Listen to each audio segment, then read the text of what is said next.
Ողջույն, եթերում Ալիք մեդիայի նորությունների թողարկումն է։ Առաջիկա րոպեների ընթացքում ծանոթացեք Վրաստանում սեպտեմբերի 23-ի գլխավոր իրադարձություններին նախ համառոտ։ Վրաստանի ներքին կյանքը լուսաբանող հայալեզու այս ռադիոծրագիրը պատրաստվում է Թբիլիսիի Չովելիձե փողոցում գտնվող այս գրասենյակում։ Այս տարվա ապրիլից այստեղ մեկնարկել է Ալիք մեդիա նախագիծը։ Ալիք մեդիայի նախաձեռնող Արսեն Խառատյանն է։ Նրա խոսքով Թբիլիսիում, որը դարեր շարունակ եղել է արևելահայ մշակութային ու ինտելեկտուալ կենտրոնը, եղած լրատվամիջոցները բավարար չեն Վրաստանի հայախոս համայնքին երկրի ներքին կյանքի մասին տեղեկատվություն տրամադրելու համար։ Խնդիր դրվեց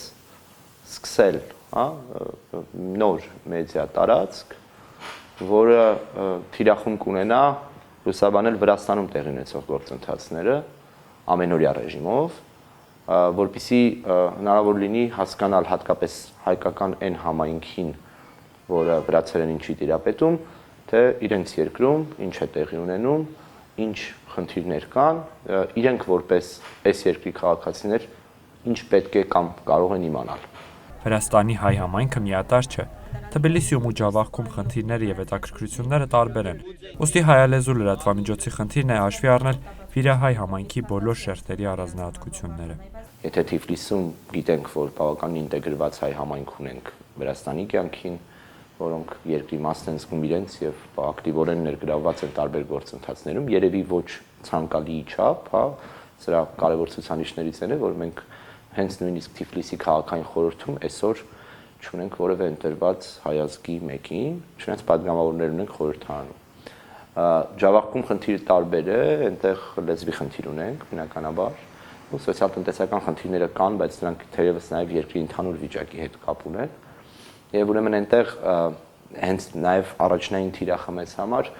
Ջավախքին հասնելն է, Ջավախքի հայությանը հնարավորինս շատ տեղեկատվություն տրամադրելը։ Արսեն Խառատյանի խոսքով Ալիք մեդիան համայնքային լրատվամիջոց չէ, այն նպատակ ունի նպաստել հատկապես Ջավախքի հայության ինտեգրման գործընթացին։ Մենք ուզում ենք հենց վրաստանյան գործընթացները լուսաբանել, քաղաքական, տնտեսական, սոցիալական, կապված հենց կոնկրետ նոր օրենսդրության հետ եւ այլն։ Այսինքն մեր խնդիրը հայերենով մենք մեր մասին պատմելը չի։ Մինչդեռ կարծում ենք, որ հակառակն է շատ կարևոր, որպեսզի վրացերենով հնարավոր լինի պատմել հայ համայնքի մասին, որովհետև ինտեգրացիան, ինչը մեր առաջնահերթություններից է, երկկողմ գործընթաց է։ Ժուրնալիստներս, լրագրողներս 4-ն ենք ու մենք տարբեր համայնքի ներկայացուցիչներ ենք։ Օրինակ Լիզան, Աննան, իրանք Թբիլիսի հայ համայնքից են, ես, Նորիկը, Քվեմոքարտլիից ու այդ պակասը հայերեն լեզվով Վրաստանի իրադարձությունների խիստ զգում էինք մենք մեր վրա։ Ալիք մեդիայի հիմնական լրատվական ձևաչափը ռադիոն է։ Այժմ այն հնարավոր է լսել ինտերնետում, սակայն խնդիր է դրված շուտով հասանելի լինել նաև FM տիրույթում։ Վերջերս Ալիք մեդիայի լրագրողները սկսել են նաև տեսանյութեր պատրաստել։ Երբ այդ դեպքերը եղան, Դաբացորի լճի հետ կապված սկանդալները, երբ ձկնորսություն էին փորձել անել եւ ոստիկանությունը որոշել էր բռնել նրանց, այդ ձկնորսներին, այդ դեպքից հետո 2 թե 3 օր հետո մենք միանգամից գնացինք նկարահանելու, բավականին պրոդուկտիվ ստացվեց, կարողացանք եւ դա մեր ամենաշատ նայված եւ հայտնի նյութերից մեկն է։ Հունիսի 13-ին, ինչպես գիտեք, ջրհեղեղ եղավ Թբիլիսիում եւ հունիսի 13-ի օրը դեպքի վայրում էր նաեւ մեր թիմը, Ալիք մեդիան։ Նկարահանեցինք, ձայնագրեցինք ու նույն օրը լուսաբանեցինք դեպքը։ Բավականին դիտորդներ ունեցանք Երևանից, ինչպես նաև Վրաստանից։ Նախնական շրջանում Ալիք մեդիան ֆինանսական խնդիրները լուծում է սեփական միջոցներով։ Վերջերս Միկրովավ նախագծի հետ համագործակցության շնորհիվ լրատվամիջոցը կարողացել է ձեռք բերել տեխնիկա։ Ի սկզբանե մենք մեր միջոցներով էինք սկսել, բայց բավականին կարևոր աջակցություն ստացանք Միկրովավ FM կոչվող ուրեմն առցանց հաճախականությունը ունեցող ուրեմն կազմակերպությունից, որը կոչվում է Source Fabric, ինքը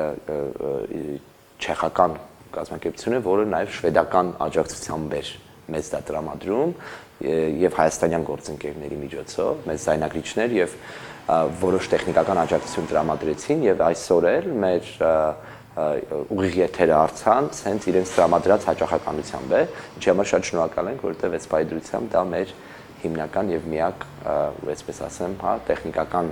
հատվածը ապահովող աջակցությունն է, որ ունեցել ենք։ Ալիք մեդիան Վրաստանում գրանցվել է որպես հասարակական կազմակերպություն։ Նախաձեռնողները նպատակ ունեն ընդլայնել գործունեությունը եւ դառնալ առաջնային լրատվական աղբյուր Վրաստանում ապրող հայության համար։ Ոչ պաշտոնական տվյալներով Վրաստանում բնակվում է 300-ից 400 հազար հայ։ Սարգիս Խանդանյան, Սեդա Գրիգորյան, Civilnet Tbilisi։